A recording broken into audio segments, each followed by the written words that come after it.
Hello everyone. Last session में हम लोग डिस्कस कर रहे थे future challenges facing human resource management. हम दो तरह के फ्यूचर चैलेंजेस पे बात कर चुके हैं लास्ट वीडियो में।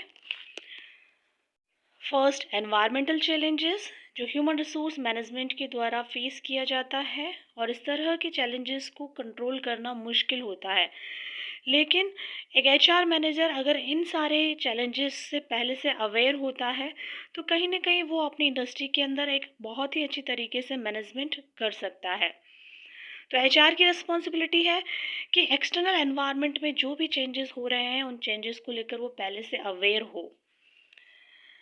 Second challenge, organisational level challenges.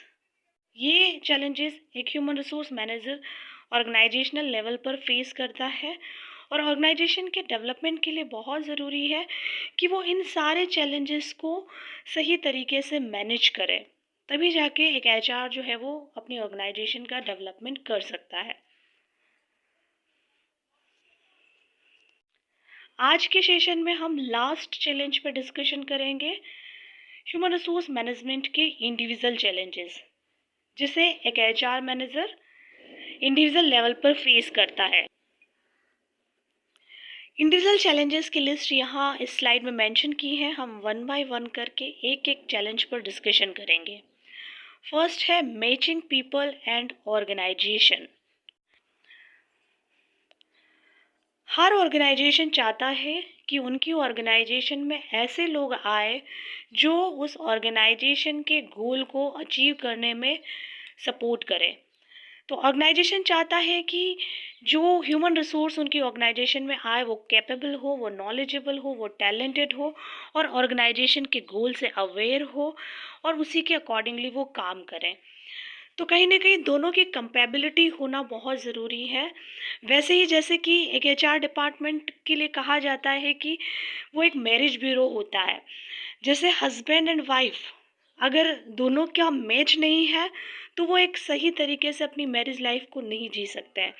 दोनों का कंपेबिलिटी होना बहुत ज़रूरी है, तभी जाके वो लाइफ लॉन्ग तक एक मैरिज जैसे रिलेशनशिप में स्टेबल होकर रह सकते हैं।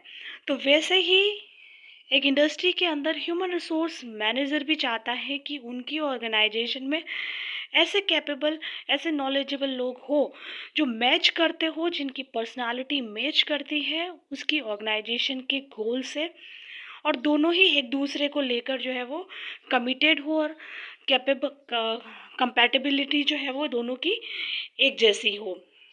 तो ये एक बहुत बड़ा चैलेंज ह्यूमन रिसोर्स मैनेजर के लिए भी है कि एक जैसे कंपैबिलिटी का मिलना बहुत मुश्किल होता है। ऑर्गेनाइजेशन को गोल को अचीव करने के लिए ऐसे लोगों का मिलना बहुत ही मुश्किल होता है। तो उनको कैसे हायर करें, कैसे ऐसे लोगों को सेलेक्ट करें, ये एक एचआर के लिए बहुत बड़ा चैलेंज हो सकता है। नेक्स्ट है प्रोडक्टिविटी। प्रोडक्टिविटी बढ़ाना एक ह्यूमन रिसोर्स मैनेजर का प्राइमरी ऑब्जेक्टिव है और किसी भी ऑर्गेनाइजेशन का भी सबसे महत्वपूर्ण गोल उस ऑर्गेनाइजेशन की प्रोडक्टिविटी को एनहांस करना है। तो यहाँ पर एक एचआर जो है वो इंडिविजुअल प्रोडक्टिविटी की बात करता है, यहाँ पर ऑर्गेनाइजेशनल प्रोडक्टिविटी की बात नहीं की जा रही है, क्योंकि अगर इंडिविजुअल लेवल पर प्रोडक्टिविटी बढ़ेगी तो डेफिनेटली ऑर्गेनाइजेशन की प्रोडक्टिविटी पर उसका इफ़ेक्ट होगा। लेकिन जैसे एक ऑर्गेनाइजेशन के अंदर काफ़ी सारे लोग काम करते हैं, क्योंकि ऑर्गेनाइजेशन का जो कल्चर है, इंडस्ट्री का जो कल्चर है वो कहीं ना कहीं ग्रुप वर्क होता है, जहाँ पर ग्रुप में लोगों को टास्क दी जाती है और जब ग्रुप में लोगों को किसी काम को करने के लिए टास्क दी जाती है तो वहाँ इंडिविजुअल प्रोडक्टिविटी को इवेल्युएट करना बहुत मुश्किल होता है, क्योंकि ग्रुप में हो सकता है कि 50 वर्कर्स हो या फिर 60 वर्कर्स हो और 60 वर्कर्स में ज़रूरी नहीं है कि सभी जो है वो इक्वली काम कर रहे हैं। हो सकता है कि कुछ लोग जो है बहुत ज़्यादा पोटेंशियल से काम कर रहे हैं, बहुत अच्छा परफॉर्मेंस दे रहे हैं, लेकिन कुछ एम्प्लॉय ऐसे भी हो सकते हैं जो अच्छा परफॉर्मेंस नहीं कर रहे हैं। तो ऐसी स्थिति में जो काम नहीं कर रहे हैं उन लोगों की प्रोडक्टिविटी को कैसे एनहांस किया जाए, तो उसके लिए एचआर को कुछ मोटिवेशनल प्लान्स बनाने चाहिए ताकि जो एम्प्लॉई काम नहीं कर रहे हैं वो भी काम करने के लिए मोटिवेट हो। साथ ही अच्छा काम करने वाले एम्प्लॉइज़ को भी यहाँ पर रिकॉग्नाइज और रिवार्ड देना बहुत ज़रूरी है कि वो एक अच्छे परफॉर्मर है। तो कहीं ना कहीं ग्रुप में ऐसे लोगों को भी आइडेंटिफाई करे एचआर और उनको रिकॉग्नाइज करे, उनको रिवार्ड दे। अदरवाइज ऐसे वर्कर हमेशा हतोत्साहित होंगे, डिमोटिवेट होंगे कि हम ग्रुप में बहुत अच्छा परफॉर्म कर रहे हैं लेकिन हमारा एचआर जो है वो हमारी परफॉर्मेंस को इवेल्युएट नहीं कर रहा है। तो कहीं ना कहीं प्रोडक्टिविटी का प्रॉपर नहीं होने के पीछे का जो रीज़न है वो यही है कि हो सकता है कि जो एम्प्लॉय है वो एफिशिएंटली परफॉर्म नहीं कर रहे हैं अपनी जॉब पर, उनके अंदर किसी तरह का स्किल्स का कमी है। तो ऐसी स्थिति में ऐसे एम्प्लॉय को ट्रेनिंग भी प्रोवाइड करें ताकि उनकी स्किल्स को एनहांस किया जाए। और दूसरा ऑप्शन ये हो सकता है कि वो ऐसे प्रोडक्टिव वर्कर के लिए वापस रिक्रूटमेंट करें और ऐसे वर्कर्स लाए जो प्रोडक्टिव हो। और अगर ऑलरेडी ऐसे एम्प्लॉय काम कर रहे हैं जो अच्छा परफॉर्म कर रहे हैं और उनको और मोटिवेट करना है अच्छे काम करने के लिए, तो यहाँ पर ऐसे एम्प्लॉय को रिवार्ड और रिकॉग्निशन प्रोवाइड करके उनको मोटिवेट किया जा सकता है ताकि वो एक बहुत अच्छे परफॉर्मर बने और अपनी इंडिविजुअल प्रोडक्टिविटी को एनहांस करे। नेक्स्ट है रिटेंशन। रिटेंशन भी एचआर के लिए एक बहुत बड़ा चैलेंज है क्योंकि आज के समय में एक ह्यूमन रिसोर्स मैनेजर सिलेक्शन करके अपनी ऑर्गेनाइजेशन में बहुत अच्छे एम्प्लॉयज़ तो ले आता है, लेकिन हो सकता है कि उस ऑर्गेनाइजेशन के अंदर एम्प्लॉय जो है वो लॉन्ग टाइम तक जो है वो रिटेंट होके नहीं रहते हैं, काम नहीं करते हैं। तो ऐसी स्थिति में एक एचआर क्या करे कि उनकी ऑर्गेनाइजेशन से लोग जो है वो छोड़ कर नहीं जाए, एट्रिशन रेट जो है वो नहीं बढ़े। अगर लोग छोड़ कर जाएंगे तो एचआर के लिए मुश्किल हो जाएगा कि वो बार बार रिक्रूटमेंट करें और रिक्रूटमेंट कॉस्ट भी ज़्यादा होगी। कई बार ट्रेनिंग देने के बाद में भी लोग ऑर्गेनाइजेशन छोड़ कर चले जाते हैं तो ट्रेनिंग कॉस्ट भी बहुत ज़्यादा हो जाती है। तो एचआर के लिए बहुत ज़्यादा लॉस होता है अगर एट्रिशन रेट ज़्यादा है। तो एचआर एम्प्लॉयज़ के रिटेंशन के लिए क्या करे कि अच्छे एम्प्लॉय जो है उस ऑर्गेनाइजेशन को छोड़कर नहीं जाए। उसके लिए एचआर जो है वो एम्प्लॉयज़ को क्वालिटी प्रोवाइड करे, अपनी ऑर्गेनाइजेशन के अंदर क्वालिटी सर्विस प्रोवाइड करे, ऑर्गेनाइजेशन के कल्चर को हेल्दी रखे। हेल्दी कॉर्पोरेट कल्चर जो है वो हर एम्प्लॉय चाहता है और वहीं पर एम्प्लॉय का परफॉर्मेंस और प्रोडक्टिविटी भी ज़्यादा होती है। तो कहीं ना कहीं हो सकता है कि ऑर्गेनाइजेशन का जो एनवायरनमेंट है वो हेल्दी नहीं है, तो एम्प्लॉयज़ को हेल्दी एनवायरनमेंट प्रोवाइड करे, उनको क्वालिटी वेलफेयर सर्विसेज प्रोवाइड करे ताकि एम्प्लॉय जो है वो लॉन्ग टर्म तक रिटेंट होके रखे। साथ ही एम्प्लॉयज़ को फ्लेक्सिबल वर्क अरेंजमेंट भी प्रोवाइड करे। हो सकता है कि कुछ एम्प्लॉयज़ इसलिए भी रिटेंट होके नहीं रहना चाहते हैं क्योंकि उनकी इंडस्ट्री के अंदर जो है वो बहुत ज़्यादा ऑटोक्रेसी है, बहुत ज़्यादा सुपरविज़न किया जाता है। ऐसी स्थिति में एम्प्लॉय जो है वो कंफर्ट जोन चाहते हैं, तो उनके अकॉर्डिंगली भी एचआर को जो है वो चेंजेस करने होंगे, फ्लेक्सिबल टाइम आवर्स देने होंगे कि जितना वो फ्लेक्सिबल हो उस टाइम के अंदर वो काम करे लेकिन टारगेट जो है वो कंप्लीट करके रखे। वर्क फ्रॉम होम की फैसिलिटी एम्प्लॉयज़ को दे सकते हैं ताकि एम्प्लॉयज़ घर से ही काम करके जो है वो मैनेजमेंट को प्रोवाइड करें। साथ में अच्छा परफॉर्म करने वाले एम्प्लॉयज़ के लिए, ऐसे टैलेंटेड एम्प्लॉयज़ को रिटेंट करने के लिए कुछ अच्छे मोटिवेशनल प्लान्स भी बनाएं ताकि एम्प्लॉय जो है वो लंबे समय तक उस ऑर्गेनाइजेशन को छोड़ के नहीं जाए और उस ऑर्गेनाइजेशन के अंदर काम करते रहें।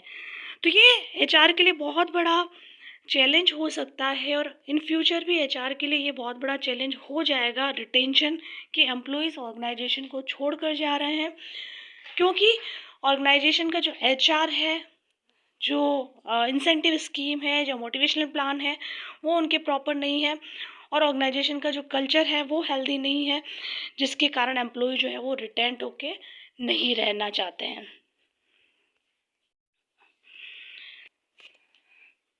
नेक्स्ट चैलेंज है कीप एम्प्लॉयज़ मोटिवेटेड।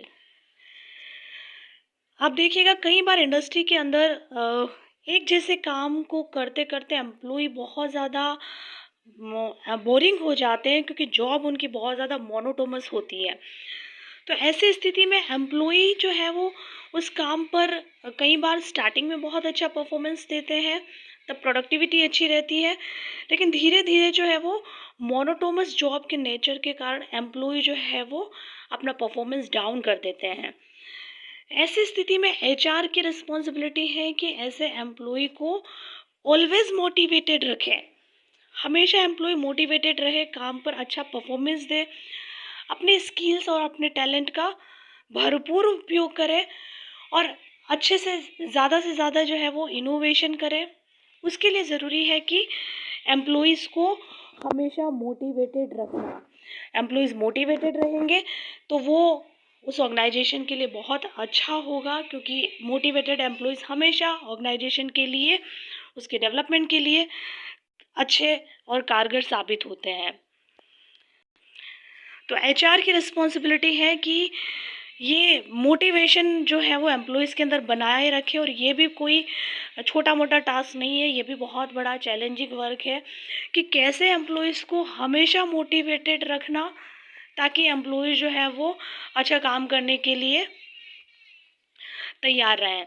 इसमें आप देखिए जो एम्प्लॉय एंगेजमेंट एक्टिविटी है वो भी कहीं ना कहीं एम्प्लॉयज़ के मोटिवेटेड रखने के लिए बहुत ज़रूरी है, और एचआर ने स्टार्ट भी इस तरह की एक्टिविटी को इसीलिए किया है ताकि एम्प्लॉय जो है वो अपनी मोनोटोनस जॉब के नेचर से हमेशा बोर नहीं हो और अपनी जॉब के अंदर कुछ नया इनोवेशन करे, उसके लिए उनको एंगेज करे।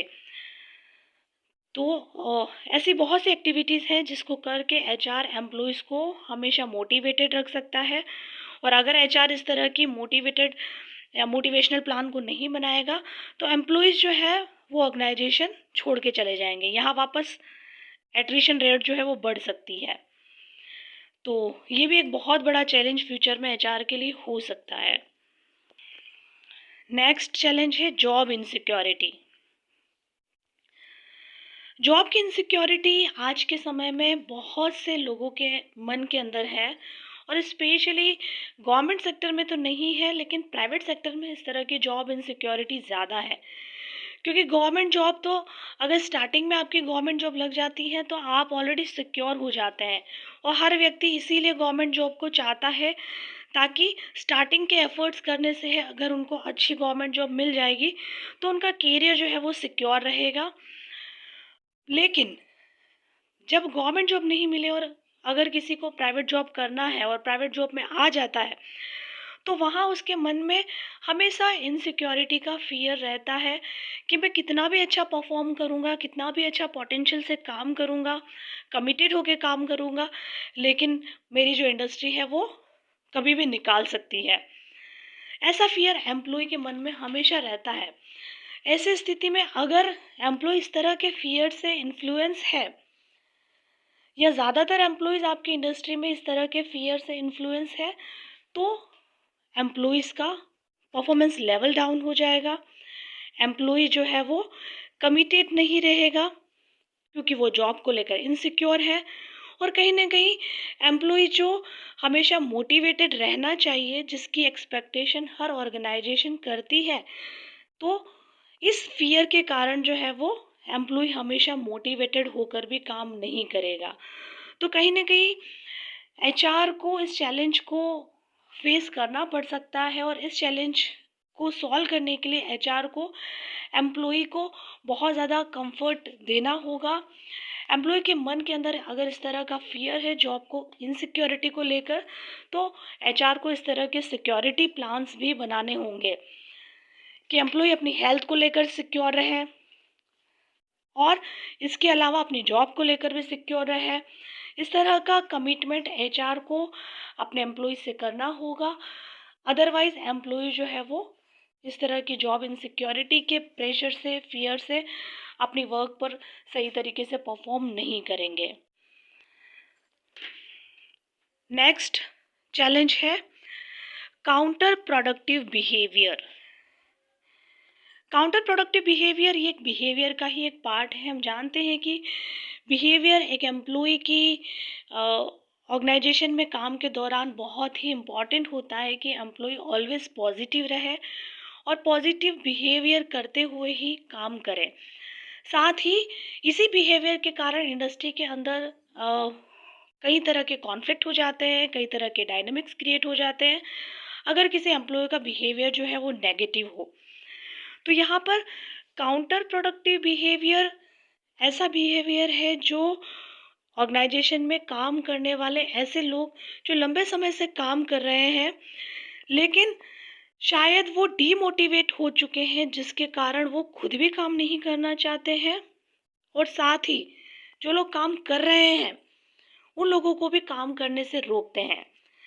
यानी अलग अलग तरह के एग्जाम्पल्स के थ्रू वो एम्प्लॉय को डीमोटिवेट करते हैं कि काम नहीं करना है, काम करने से क्या मिलेगा, हमको भी काम करने से कुछ बेनिफिट नहीं मिला, ऐसी स्थिति में आप लोग जो काम कर रहे हो आप लोगों को भी कोई फ़ायदा नहीं होने वाला है।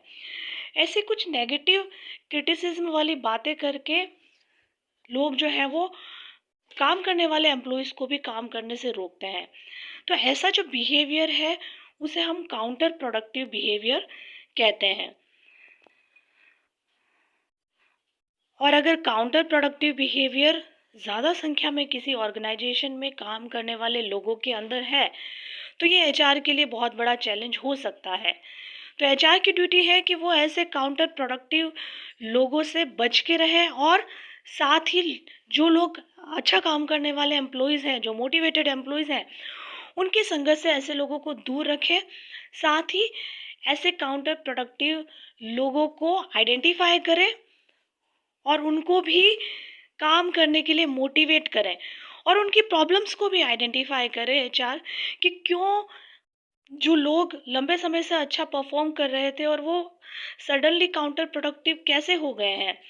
ऐसे एम्प्लॉय के ग्रीवेंसेस को भी सुने, आइडेंटिफाई करें और वहाँ एचआर को अपनी ऑर्गेनाइजेशन के अंदर ओपन डोर पॉलिसी का यूज़ करना चाहिए ग्रीवेंस हैंडल करने की कि कोई भी एम्प्लॉय अगर वो इस तरह से स्ट्रेस में है तो वो दूसरे एम्प्लॉय को काम करने के लिए डिमोटिवेट नहीं करे बल्कि अपने ग्रीवेंसेस को एचआर के समक्ष रखे और उनके ग्रीवेंसेस को एचआर जो है वो अच्छी तरीके से सॉल्व करे।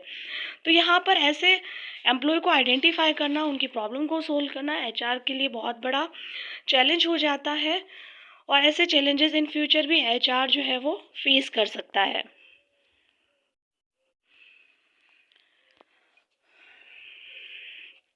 नेक्स्ट है managing work life balancing. Work life balancing बहुत ही इम्पॉर्टेंट टॉपिक है और बहुत इम्पॉर्टेंट चैलेंज भी है एचआर के लिए कि वर्क लाइफ को बैलेंस कैसे करें, कार्य और जो जीवन है उसमें संतुलन कैसे बनाए। हर व्यक्ति के लिए बहुत इम्पॉर्टेंट है कि वो जॉब कर रहा है तो वहाँ जॉब पर होने वाली प्रॉब्लम्स और जो लाइफ में होने वाली प्रॉब्लम्स है दोनों को सॉल्व करे और अपनी लाइफ के अंदर एक बैलेंस लाइफ जिए। तो कहीं ना कहीं अगर किसी एम्प्लॉय की लाइफ बैलेंस नहीं है, वर्क लाइफ बैलेंस नहीं है, तो इसका इफ़ेक्ट उसकी पर्सनल लाइफ पर भी होगा और इसका इफ़ेक्ट जो है उसकी जो वर्किंग लाइफ है, जहाँ वो परफॉर्मेंस दे रहा है, जहाँ वो जॉब कर रहा है, वहाँ पर भी उसका इफ़ेक्ट हो सकता है। तो स्पेशली जो फीमेल एम्प्लॉयज़ है, आज के समय में बहुत सी ऑर्गेनाइजेशन में फ़ीमेल एम्प्लॉयज़ भी काम करती हैं और उन एम्प्लॉयज़ का अपना खुद का लाइफ का भी अपना घर का भी अपनी बहुत सी प्रॉब्लम्स होती है, इश्यूज़ होते हैं और स्ट्रेस होता है। तो एचआर की रिस्पॉन्सिबिलिटी है कि एम्प्लॉयज़ की हर तरह के स्ट्रेस को सॉल्व करें। साथ ही एम्प्लॉय जो वर्क लाइफ बैलेंसिंग से जूझ रहा है उनके स्ट्रेस को, उनकी प्रॉब्लम को सॉल्व करने की रिस्पॉन्सिबिलिटी एचआर की है, क्योंकि अगर वर्क लाइफ बैलेंस एम्प्लॉयज़ का नहीं बना रहा तो उसका बहुत ज़्यादा इफ़ेक्ट जो है वो उसके काम पर, उसकी परफॉर्मेंस पर हो सकता है और जब एम्प्लॉय की परफॉर्मेंस पर इसका इफ़ेक्ट होगा तो उसका इंडिविजुअल प्रोडक्टिविटी पर भी इफ़ेक्ट होगा। देन एचआर जो मोटिवेशनल प्लान बनाता है या चाहता है कि एम्प्लॉयज़ हमेशा मोटिवेट रहे, तो एम्प्लॉय मोटिवेटेड भी नहीं रहेगा क्योंकि वो अपनी वर्क लाइफ बैलेंस को प्रॉपर नहीं कर पा रहा है। तो यहाँ पर ये वर्क लाइफ बैलेंसिंग जो एम्प्लॉय के हर तरह की परफॉर्मेंस पर इफ़ेक्ट कर सकता है। तो ऐसी स्थिति में एचआर को आज के समय में एम्प्लॉयज़ की वर्क लाइफ बैलेंसिंग के चैलेंज को भी फेस करना पड़ सकता है। तो उसको लेकर भी वो एम्प्लॉयज़ की काउंसलिंग करे, उनके स्ट्रेस को रिजॉल्व करने के लिए स्ट्रेस मैनेजमेंट की कुछ इस तरह की काउंसलिंग प्रोग्राम्स रखें, कुछ ट्रेनिंग प्रोग्राम्स रखें जिसके माध्यम से एम्प्लॉय कैसे अपने वर्क और लाइफ को बैलेंस कर सके, उसके बारे में वो उन प्रोग्राम्स के माध्यम से सीख पाए। इस तरह की एक्टिविटीज़ एचआर को करना ज़रूरी है। नेक्स्ट चैलेंज है better compensation. Human resource management employees को जब हायर करता है उसी दौरान जो है वो कंपनसेशन भी एम्प्लॉय के लिए रखता है, एक बहुत अच्छा पैकेज रखता है जिससे अट्रैक्ट होकर एम्प्लॉय जो है उस ऑर्गेनाइजेशन में काम करने के लिए आते हैं। और कई बार ये जो बेटर कंपनसेशन है वो बहुत बड़ा चैलेंज एचआर के लिए भी बन जाता है और एम्प्लॉयज़ के लिए भी बन जाता है कि बहुत से एम्प्लॉयज़ बहुत लंबे समय से ऑर्गेनाइजेशन में अच्छा परफॉर्म कर रहे हैं, लेकिन वो एक्सपेक्ट करते हैं एक अच्छा अमाउंट, एक अच्छा पैकेज, लेकिन एचआर उनकी इस तरह की प्रॉब्लम्स को नहीं समझता है और उनको बेटर कंपनसेशन टाइम से नहीं दे पाता है। तो ज़रूरी है कि राइट अमाउंट राइट एम्प्लॉय को राइट टाइम पर मिले, यही बेटर कंपनसेशन है।